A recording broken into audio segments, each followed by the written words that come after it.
Hello, I'm Dr. Sonil Chandak. In this presentation, we are going to discuss some simple question on age. That is, the questions which are based on the competitive exams. In this video, we are going to solve the questions using direct method. They may ask you as to son's age is so and so, father's age is so and so, or grandfather's age is so and so, and after how many years father's age will be twice or thrice of the age of the son, or after how many years the grandfather's age will be 5 times or 6 times the age of the grandson, and so on. Such questions we are going to solve in this video. So let's start. इस question में हम लोग direct method use करेंगे. Direct method का मतलब क्या? तो हम लोग सन का एज लेंगे, फादर का एज लेंगे, और जो ऑप्शंस हमें यहाँ पर दिए गए हैं 4, 5, 6, 7 जो भी ऑप्शंस है उनको वन बाय वन हम लोग सन और फादर की एज में ऐड करना शुरू कर देंगे. So let us start. देखिए, सन का एज है यहाँ पर 8 इयर्स और फादर का एज है यहाँ पर 44 इयर्स. सबसे पहला ऑप्शन है 4, तो हम लोग पहला जो है ऑप्शन फर्स्ट हम इसमें ऐड करेंगे 8 + 4 और 44 + 4. 4 साल के बाद, आज अगर सन की एज 8 साल है तो 4 साल बाद सन हो जाएगा 12 और फादर हो जाएंगे 48. अब क्या इनके बीच में 4 टाइम्स की रिलेशनशिप है? तो सन की एज 12, फादर 4 टाइम्स है, मतलब 12 × 4 48. Is it right? तो the answer is yes, it is right. मतलब आपको पहले ही ऑप्शन में आपका आंसर मिल गया है. Isn't it easy friends? तो चलिए दूसरा क्वेश्चन पढ़ते हैं. यहाँ पे फादर और सन की रिलेशनशिप की जगह है ग्रैंडसन और ग्रैंडफादर की रिलेशनशिप दी है. Suppose grandson's age is 10 years and grandfather's age is 62 years. Let us write it down. Grandson कितना है?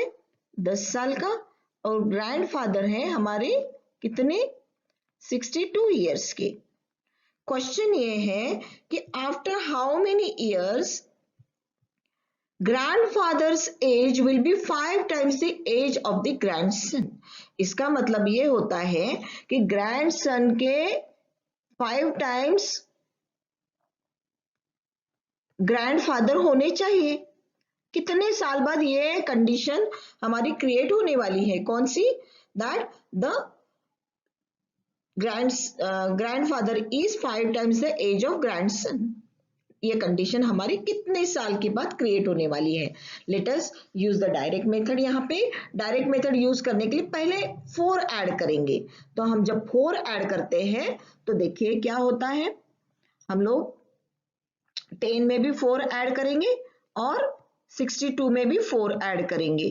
तो यहाँ पे 10 + 4 is 14 and 62 + 4 is 66. फ्रेंड्स, ये 14 और 66 के बीच में 5 टाइम्स का रिलेशनशिप नहीं होता. आप करके देख सकते हैं. 66 डिवाइडेड बाय 14, ये आपको 5 टाइम्स का रिलेशनशिप नहीं देता. Then let us go for the second option. That is, यहाँ पे हम लोग 5 का ऑप्शन लेते हैं. अब 5 के ऑप्शन के अंदर हम लोग ऐड करते हैं 10 + 5 और 62 + 5. Again look at this. कितना होगा? 10 + 5 is 15 और 62 + 5 is 67. सो यहाँ पर हमारा हो जाएगा रिलेशनशिप 67 डिवाइडेड बाय 15. फिर से क्या यहाँ 5 का रिलेशनशिप हो रहा है? The answer is a big no. नहीं हो रहा है. सो हम लोग इसे भी वाइप ऑफ करेंगे. ये 5 का ऑप्शन भी हमारा सूट नहीं कर रहा है और हमारा नेक्स्ट ऑप्शन भी हमारा सूट नहीं कर रहा है.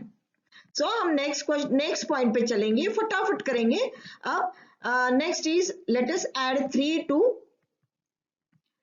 The relationship. 13 प्लस 3 इज 13 और 62 प्लस 3 इज 65। तो यहां पे instead of let us do some work here. 7 को हम लोग डिलीट कर देंगे, 5 को हम लोग डिलीट कर देंगे और जो रिक्विजिट है बस उतना हम ऐड करेंगे। 65 and 13. Now look at this, 13 1s are 13, 13 5s are 65. Yes, there is a relationship. So the answer is 3. So after 3 years, grandfather's age will be 5 times the age of grandson. Dear friends, I am sure you are in a position to understand exactly what you are supposed to do. So let's take the first complex question. A father said to his son, I was as old as you are at the present at the time of your birth. यानी जब बच्चे ने जन्म लिया था उस समय से आज वो जितना भी बड़ा होगा, 10 साल 12 साल 15 साल 14 साल 18 साल 20 साल 19 साल जो भी बड़ा होगा, यानी आज की एज तक बड़ा होगा, यानी अगर हम सन की एज को x पकड़ लेते हैं तो फादर्स एज माइनस मैंने 38 years minus x is equal to x हो जाएगा। और इसीलिए हमने, अगर आप देख रहे हैं ध्यान से, तो हमने इक्वेशन बनाया by assuming sons present age be x years, we have taken the equation as 38 minus x is equal to x। अगर यहाँ पे हम लोग फाइंड आउट करने की कोशिश करें और इस x को हम लोग उस तरफ भेज दे तो ये माइनस x उधर जाके प्लस x होगा और ये हो जाएगा हमारा 38 इज इक्वल टू 2x, यानी x इज इक्वल टू कितना हो जाएगा 19। अब बेटे की आज की एज तो 19 है, सवाल ये पूछा गया है कि what is the age 5 years back, बेटे का 5 साल पहले का उम्र क्या था। तो हम यहाँ पे फाइंड आउट कर सकते हैं 19 माइनस 5, मतलब इसका आंसर आ जाएगा आपका 14 years, यानी इस पर्टिकुलर क्वेश्चन में इसका आंसर होगा फर्स्ट, दैट इज 14 years। अब अगला क्वेश्चन करते हैं। A is 2 years older than B, who is twice as old as C. If the total of the ages of A, B and C be 27, then how old is B. B का age find out करने के लिए कहा गया है और यहाँ पे हम लोग अगर ऑप्शन देखते हैं तो 7, 8, 9 और 10 ऐसे 4 ऑप्शंस हमको यहाँ पे दिए हैं। ये क्वेश्चन शुरू करने से पहले friends, what are we going to do, हम लोग यहाँ पर सी के एज को x पकड़ लेंगे। C के एज को हम x इसलिए पकड़ लेंगे क्योंकि C के एज से B का एज और B के एज से A का एज का हम लोग कैलकुलेशंस कर सकते हैं। तो यहाँ पे let C's age be x, then B's age will be 2x years, मतलब डबल है, twice the age of C इसलिए 2x। अब A का कितना होगा, तो A is 2 years older than B, तो B का एज अगर 2x है तो प्लस 2 करने पर A का एज हो जाएगा, यानी 2x प्लस 2। अब इन्होंने क्या कहा है, if the total of the ages of A, B and C are 27, how old is B। तो अगर हम A, B और C तीनों की एज का टोटल करते हैं, मतलब A plus B plus C is equal to उनकी जो एज है इज इक्वल टू 27 हो जाना चाहिए। तो हम लोग यहाँ पर instead of adding A plus B plus C उनकी एज को ऐड करते हैं। यहाँ पर C की एज है x years, B की एज है 2x और A की एज है 2x प्लस 2। तो हम A से स्टार्ट करते हैं, 2x plus 2 plus 2x plus x is equal to 27। Friends, यहाँ पे हम लोग x वाली वैल्यूज को सेपरेट किए हैं और जो वैल्यूज है उनको हम लोग सेपरेट हाइलाइटर यूज किए हैं। 2x plus 2x plus x ये हो जाता है हमारा 5x, और यहाँ पे जो 2 है, 2 दिख रहा है, इस प्लस 2 को अगर हम 27 के उधर भेज देते हैं तो 27 माइनस 2 हो जाएगा और वो आएगा आपका 25, यानी 5x is equal to 27 minus 2 और 5x इज इक्वल टू 24, 5। इसका मतलब होता है x यानी age of c is 5 years, क्योंकि x इज इक्वल टू इधर 5 मल्टीप्लाई उधर जाके डिवाइड हो जाएगा, simple mathematics. Age of c आपका 5 years मिलेगा, b उसके ट्वाइस द एज है मतलब 10 साल हो जाएगा, a 2 years older than b मतलब a का एज हो जाएगा 12 years, और इनके तीनों की टोटल 5 plus 10 plus 12 is equal to 27। So इसका मतलब है कि b की एज कितनी, तो b की एज है 10 years। Here the option is going to be, यहाँ पे हमारा ऑप्शन रहेगा डी, यानी हमारा ऑप्शन यहाँ पे 10 साल एज रहेंगी बी की। अब चलते हैं न्यू क्वेश्चन की ओर। ये क्वेश्चन बहुत इंटरेस्टिंग क्वेश्चन है। इसमें पूछा गया है father is aged 3 times more than the son Ronit. अब यहाँ पे रोनित को हम लोग एक्स पकड़ लेते हैं। अगर रोनित को x पकड़ लेते हैं तो उस x एज से 3 times ज्यादा यानी x प्लस 3x उनके फादर की एज हो जाएंगी। This is the first relationship. After 8 years मतलब जब रोनित x प्लस 8 रहेगा तो फादर रहेंगे 4x प्लस 8। वो दोनों के बीच का उस समय का रिलेशनशिप इज 2.5 times रोनित्स एज, यानी आफ्टर 8 years पिताजी जो है वो रोनित से 2.5 गुना ज्यादा एज के रहेंगे। और आगे 8 साल मतलब आज की डेट अगर पकड़ लेते हैं तो आज के 8 साल बाद दोनों के एज के बीच में रिलेशनशिप ये रहेंगी कि रोनित के पिताजी रोनित से 2.5 गुना ज्यादा उम्र के होंगे। और उसके और 8 साल बाद यानी आज से 16 साल बाद रोनित और पिताजी के बीच में कितने नंबर ऑफ टाइम्स की रिलेशनशिप रहेंगी, that is what is the question. और इसके आंसर्स चार मल्टीपल चॉइसेस दिए हैं कि 2 टाइम्स रहेगा, 2.5 टाइम्स रहेगा, 2.75 टाइम्स रहेगा या 3 टाइम्स रहेगा।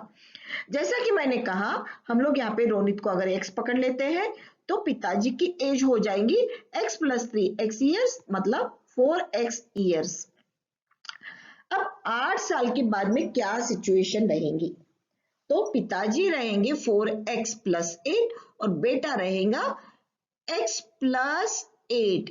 और अगर बेटा और पिता की एज सेम करना होगा तो x प्लस 8 को 2.5 से गिनना पड़ेगा। अगर हम इसको सॉल्व करते हैं तो हमको x का वैल्यू मिल जाएगा, यानी आज का जो रोनित का प्रेजेंट एज है वो मिल जाएगा। अब ध्यान से देखिएगा कि मैंने 2.5 के सामने जो ब्रैकेट है उस ब्रैकेट को मैंने ब्रेक कर दिया, तो 2.5x plus 2.5 into 8 it becomes to 20, यानी 2.5x प्लस 20 हो जाएगा। अब इसको और थोड़ा सा सॉल्व करते हैं तो ये 8 आपका चला गया इधर और 2.5x आपका आ गया इस तरफ 4x की तरफ, तो 4x minus 2.5x is 1.5x और 20 माइनस 8 इज इक्वल टू 12। अगर इसको फर्दर सॉल्व कर लेते हैं तो 1.5 into x is equal to 12, तो 1.5 इधर जाके डिवाइडेड बाय हो जाएगा तो x is equal to 12 divided by 1.5 हो जाएगा। 1.5 अगर होता है तो x बिकम्स 8 ईयर्स, यानी रोनित का प्रेजेंट एज कितना है, 8 साल है। अब 8 साल के बाद में रोनित कितना रहेगा, today sons age is 8 years and father is 4 times of his age यानी 32 ईयर्स के पापा है। 8 साल बाद रोनित आज 8 साल का है तो 8 साल बाद वो 16 साल का हो जाएगा। पिताजी आज 32 साल के हैं तो पिताजी हो जाएंगे 40 साल। 40 और 16 के बीच में जो रिलेशनशिप है वो 2.5 टाइम्स है, तो हमारा ये आंसर करेक्ट है। और आगे चलते हैं, उसके आगे और 8 साल बाद यानी लगभग 16 साल बाद, यानी 8 years plus 8 years plus 8 years, यानी टोटल 24 साल। बेटा हो जाएगा 24 साल का, क्योंकि आज वो 8 साल का है, 8 साल बाद 16 साल का, उसके और 8 साल बाद वो हो जाएगा 24 साल का। पिताजी आज 32 साल के थे, 8 साल बाद 40 साल के हो गए थे, और 8 साल बाद वो हो जाएंगे 48 साल के। तो अब ये रिलेशनशिप कितनी है? तो ये रिलेशनशिप अगर हम ध्यान से देखेंगे तो ये रिलेशनशिप है 24 इयर्स और 48 इयर्स के बीच में की। तो अगर हम यहाँ पे लिखते हैं 48 डिवाइडेड बाय 24, तो एग्जैक्टली आपको मिलता है 2 टाइम्स, यानी इसका आंसर हो जाएगा आपका, ये आपका फर्स्ट है आंसर इसका 2 टाइम्स।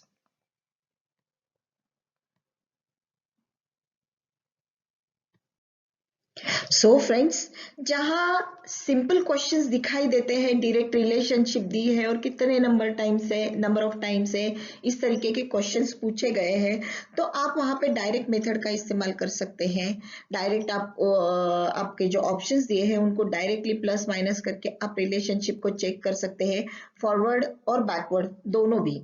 अगर फॉरवर्ड यानी आगे का क्वेश्चन पूछा है, आफ्टर 5 इयर्स, आफ्टर 3 इयर्स ऐसे पूछे हैं, या आफ्टर हाउ मेनी इयर्स पूछा है तो प्लस होगा, अगर बिफोर का क्वेश्चन होगा तो वो हो जाएगा माइनस। सिंपल है और आपको उसको सिर्फ एप्लीकेशन करके देखना है।